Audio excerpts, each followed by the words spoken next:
विश्व 24 न्यूज हर पल आपके साथ। नमस्कार, विश्व 24 न्यूज मध्ये तुमच्या सर्वांचं स्वागत। आपण पाहू शकता उस्मानाबाद उद्यानाची दुरावस्था। आज आपण आहोत जिजामाता उद्यान उस्मानाबाद। छत्रपती शिवाजी महाराज यांच्या आईसाहेबांचे नाव ज्याला दिलेले आहे जिजामाता उद्यान, त्या जिजामाता उद्यानचे मागील खूप वर्षापासून काय हाल आहेत हे बघू आपण। प्रशासनाचं म्हणणं आहे की कोरोनाची तिसरी लाट येणार, तिथं खूप लहान मुलं, माणसं, वयोवृद्ध माणसं हे ते सतत येत राहतात आणि अशा ह्याच्यामध्ये इथे किती घाणीचे साम्राज्य आहे हे आपण पाहत आहोत। या घाणीच्या साम्राज्यामध्ये व प्लस या जिजामाता उद्यानमध्ये एकही सोय नाही आहे किंवा लहान मुलांना खेळण्यासाठी कुठलेही उपकरणं नाही आहेत। नगर परिषद किंवा प्रशासन याची का दखल घेत नाही? उस्मानाबादमध्ये एकही उद्यान नाही आहे, उद्यान आहेत दोन, संभाजी उद्यान आणि जिजामाता उद्यान। दोन्हीची परिस्थिती अशीच आहे।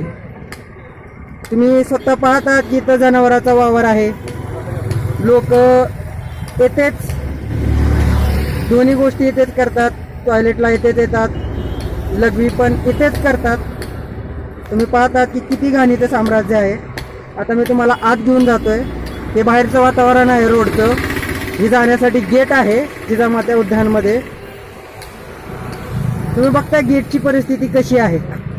आताच आपण बोर्ड बघितला जिजामाता उद्यान, ह्याला महाराष्ट्राच्या आईसाहेबांचं नाव, छत्रपती शिवाजी महाराज यांच्या आईसाहेबाचं नाव दिलेलं जिजामाता उद्यान सध्या कसल्या परिस्थितीत आहे तुम्ही पहा। हे आपल्या प्रशासनाचं काम आहे। मी आत जातो गेटमधून जण जायला रस्ता नाही आहे तरी मी आत जातो। हे बघा, हा गेटमधून आत जाण्यासाठी रस्ता, हे खाली गेलेला कचरा,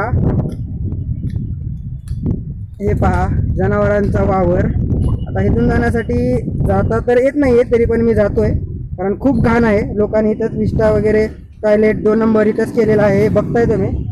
हे पहा, हे आमचं जिजामाता उद्यान। हे पहा परिस्थिती, पहा जिजामाता उद्यानची काय हाल आहे। खेळण्यासाठी लहान मुलांना काय नाही आहे। उस्मानाबादमध्ये एकच जिजामाता उद्यान आहे, ह्याच्या व्यतिरिक्त दुसरं उद्यान नाही आहे, जो की शहराच्या मधोमध आहे। हा रस्ता पहा, जो मेन रोड आहे हा उस्मानाबादचा, हा पहा कचरा, हा खाली आलेला कचरा, याची प्रशासन दखल घेत नाहीये। मला सांगा, कोरोनाची तिसरी लाट येणार आहे,